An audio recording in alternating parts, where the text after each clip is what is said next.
رمضان يا رمضان شهر الصوم رمضان شهر العفو والغفران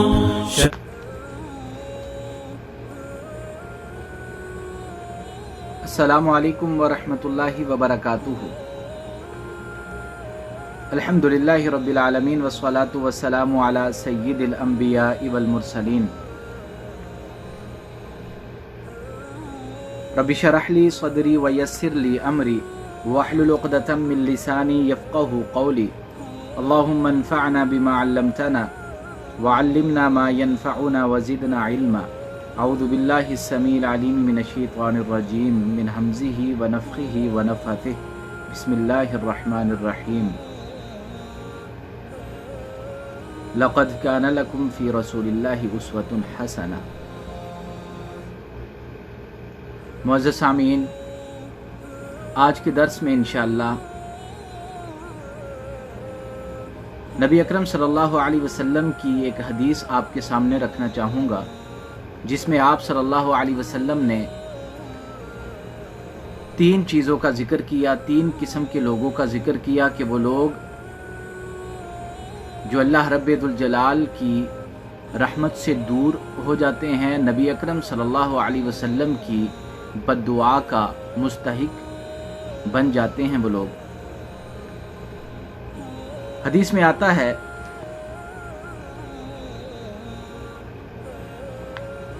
مستدرک حاکم کی روایت ہے، نبی اکرم صلی اللہ علیہ وسلم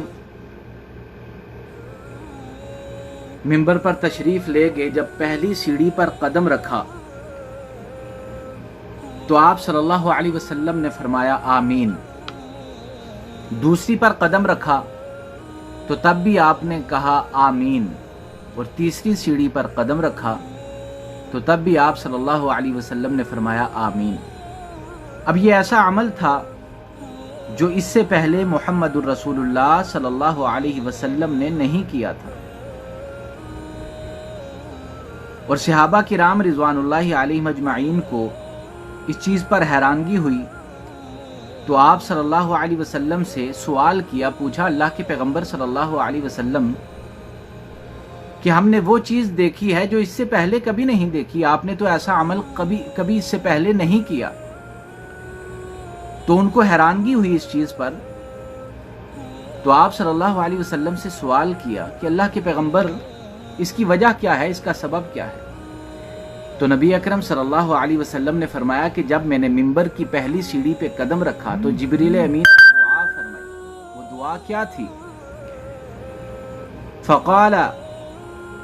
بعد من ادرک رمضان فلم یغفر له قلت آمین، کہ جبریل امین نے کہا کہ وہ انسان ہلاک ہو جائے، برباد ہو جائے کہ جس نے رمضان کو پا لیا، رمضان پانے کے بعد وہ اپنے گناہوں کو معاف نہیں کروا سکا۔ تو میں نے جبریل امین کی دعا پر آمین کہا۔ جبریل امین نے فرمایا کہ وہ انسان ہلاک ہو جائے، تباہ و برباد ہو جائے جس نے رمضان کو پا لیا لیکن رمضان پانے کے بعد اپنے گناہوں کو معاف نہیں کروا سکا۔ تو پیغمبر علیہ الصلاۃ والسلام نے فرمایا آمین، یعنی کہ جبریل امین اللہ رب ذوالجلال آپ کی اس دعا کو قبول فرمائے۔ تو میرے بھائیوں، آج ہم بھی رمضان گزار رہے ہیں، کہیں ایسا تو نہیں کہ یہ رمضان آیا، آ کے چلا گیا، گزر گیا، ہم اللہ کو راضی نہ کر سکیں، اپنے گناہوں کی معافی حاصل نہ کر سکیں، تو ہمارا شمار بھی ان بدنصیب لوگوں میں ہو جائے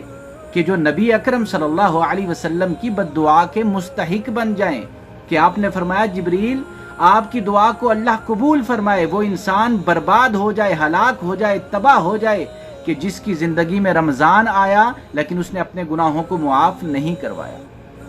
اللہ رب ذوالجلال ہمیں ایسی ذلت اور رسوائی سے بچائے۔ اللہ ہمارا شمار ان لوگوں میں فرمائے کہ جو رمضان کے مقصد کو حاصل کرتے ہیں اور اللہ کو راضی کر لیتے ہیں، اور یہ رمضان اللہ ہمارے گناہوں کی بخشش کا سبب بنائے۔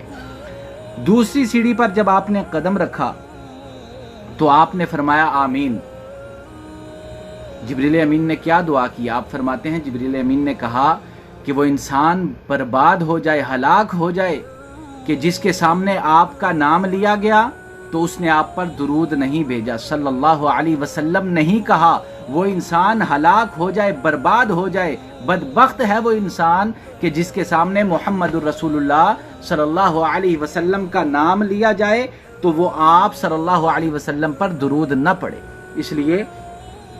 سنت طریقہ کار یہی ہے کہ جب آپ صلی اللہ علیہ وسلم کا نام آتا ہے اور کوئی عمل نہیں کرنا، اپنی زبان سے صلی اللہ علیہ وسلم کہنا ہے، آپ صلی اللہ علیہ وسلم پر درود پڑھنا ہے۔ اگر ایسا عمل نہیں کرتے تو پھر ہم اس حدیث کی زد میں آ جائیں گے۔ آپ نے فرمایا جبریل اللہ آپ کی دعا کو قبول فرمائے، یعنی وہ انسان ہلاک ہو جائے، برباد ہو جائے کہ جس کے سامنے محمد الرسول اللہ صلی اللہ علیہ وسلم کا نام لیا گیا تو اس نے آپ پر درود نہیں بھیجا۔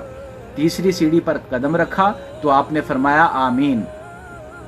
تو آپ صلی اللہ علیہ وسلم نے فرمایا اس وقت جبریل نے دعا کی تھی کہ انسان وہ شخص وہ انسان برباد ہو جائے کہ جس کی زندگی میں اس نے اپنے بوڑھے والدین کو پا لیا، یا دونوں کو، یا دونوں میں سے کسی ایک کو پا لیا، لیکن ان کو پانے کے بعد وہ انسان فلم یدخلاہ الجنت قلت آمین، اس نے دونوں کو پا لیا لیکن ان کی خدمت کر کے، ان کی خدمت کرنے کے بعد وہ جنت حاصل نہ کر سکا تو اللہ رب ذوالجلال اس انسان کو بھی ہلاک کر دے، وہ انسان بھی تباہ و برباد ہو جائے۔ میرے بھائیوں، جس انسان کو اللہ نے والدین کی نعمت سے نوازا ہو، اس کے والدین موجود ہوں اس کی زندگی میں، چاہے دونوں ہیں یا کوئی ایک ہے، آپ صلی اللہ علیہ وسلم نے فرمایا وہ بڑھاپے میں ان کو پا لیتا ہے، ان کی خدمت کر کے جنت کو حاصل نہیں کر سکتا،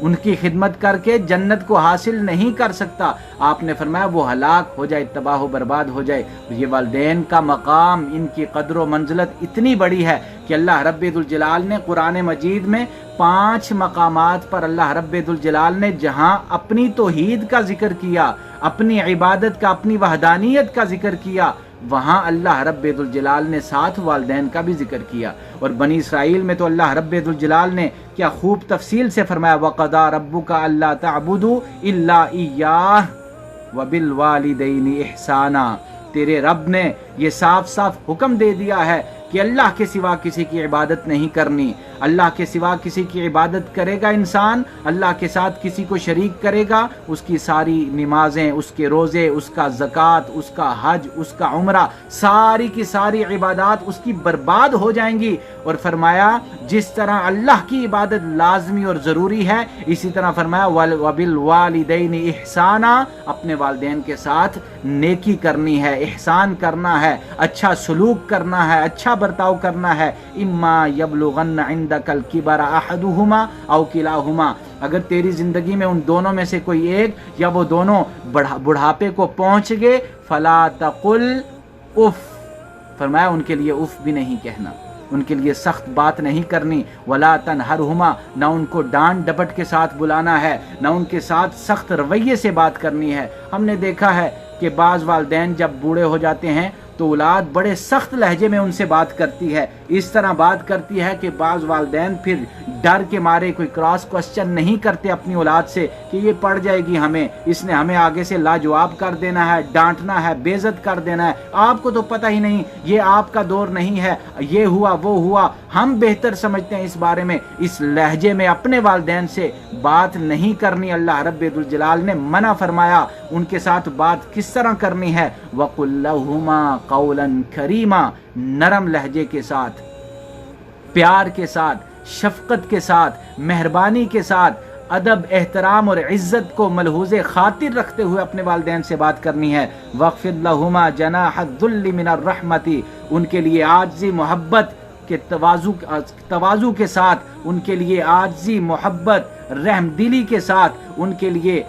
رحمت کے بازو کو پھیلا کے ان کے ساتھ بات کرنی ہے، بڑے ہی پیار کے ساتھ بات کرنی ہے، سینہ چوڑا کر کے والدین کے ساتھ بات نہیں کرنی، سر جھکا کے عاجزی انکساری کے ساتھ ان کے ساتھ پیش آنا ہے، ان کا دل نہیں دکھانا۔ میرے بھائیوں، اس کی قدر اس سے پوچھئے کہ جس کے والدین دنیا سے چلے گئے، اس کو اس وقت احساس ہوتا ہے کہ آج میرے والدین میں سے کوئی چلا گیا، آج کے بعد میرے لیے اس چاہت کے ساتھ، اس محبت کے ساتھ، اس شوق اور جذبے، اس خلوص کے ساتھ ہاتھ اٹھا کے میرے لیے دعا کرنے والا کوئی باقی نہیں رہا کہ جس خلوص کے ساتھ میری ماں میرے لیے دعا کرتی تھی، میرا والد میرے لیے خیر کی دعا کیا کرتا تھا۔ اس لیے فرمایا ان کے لیے رحمت کے بازو کو پھیلا دو، ان کے لیے مہربان بن جاؤ، وَقُلْ رَبِّ ارْحَمْهُمَا كَمَا رَبَّيَانِي صَغِيرًا، اور ان کے لیے دعا کیا کرو اللہ ان پر رحم فرما، شفقت فرما، جس طرح انہوں نے بچپن میں میرے ساتھ شفقت کی تھی، میرے اوپر رحم کیا تھا۔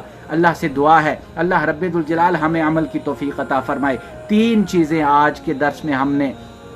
جو پیغمبر علیہ الصلاۃ والسلام کی حدیث سے ہمیں پتہ چلی۔ سب سے پہلی چیز کہ رمضان آیا، اگر رمضان آنے کے بعد ہم نے اپنے گناہوں کو معاف نہیں کروایا تو یہ اللہ رب ذوالجلال کی پھٹکار ہوگی ہم پر، یہ انتہائی بدنصیبی ہوگی ہماری۔ لہٰذا ہم نے زیادہ سے زیادہ اللہ سے معافی مانگ کے اپنے گناہوں کو معاف کروانا ہے۔ اس کی ڈیٹیل انشاءاللہ کل کے درس میں بیان ہوگی کہ اللہ رب ذوالجلال کو کتنی چاہت ہوتی ہے، کتنی خوشی ہوتی ہے کہ کوئی بندہ مجھ سے معافی مانگے، اپنے گناہوں پر شرمندہ ہو۔ دوسری چیز، نبی اکرم صلی اللہ علیہ وسلم کا جب بھی نام آئے، ہم سنیں، ہم پڑھیں تو ہمیں صلی اللہ علیہ وسلم کہہ کر درود بھیجنا چاہیے۔ اور تیسری چیز کہ ہمارے والدین ہمارے لیے بڑی اہمیت کا حامل ہے، ہمیں ان کی قدر کرنی چاہیے، ان کی عزت کرنی چاہیے، ان کے ساتھ پیار سے بات کرنی چاہیے، ان کو ڈانٹنا نہیں چاہیے، ان سے کوئی غلطی ہوتی ہے تو درگزر کرنا چاہیے، ہمیں پیار سے ان کے ساتھ بات کرنی چاہیے، ان کے لیے رحمت کے بازو کو پھیلا کے رکھنا چاہیے، جتنی ہو سکے اپنے والدین کی زیادہ سے زیادہ خدمت کرنی چاہیے۔ جو انسان یہ عمل نہیں کرتا، میرے پیغمبر علیہ الصلوۃ والسلام نے فرمایا جبریل تم نے جو دعا کی کہ وہ انسان تباہ ہو جائے، برباد ہو جائے، میں محمد الرسول اللہ کہتا ہوں آمین۔ جبریل امین کی دعا پر آمین کہا کر آپ صلی اللہ علیہ وسلم نے مہر لگا دی کہ اللہ تیری دعا کو قبول فرمائے۔ اللہ سے دعا ہے اللہ رب ذوالجلال ہمیں اپنے نیک بندوں میں ہمارا شمار فرمائے، اللہ رب ذوالجلال ہمیں عمل کی توفیق عطا فرمائے، اللہ ہمارے صغیرہ کبیرہ گناہوں کو معاف فرمائے، اللہ امت مسلمہ کے حال پر رحم فرمائے، اللہ رب ذوالجلال ہمیں شیطان کے شر سے بچنے کی توفیق عطا فرمائے، اللہ مجاہدین اسلام کی مدد فرمائے، اللہ دنیا بھر کے مظلوم مسلمانوں کی مدد فرمائے۔ اقول قولی ھذا استغفر اللہ لی ولکم ولسائر المسلمین۔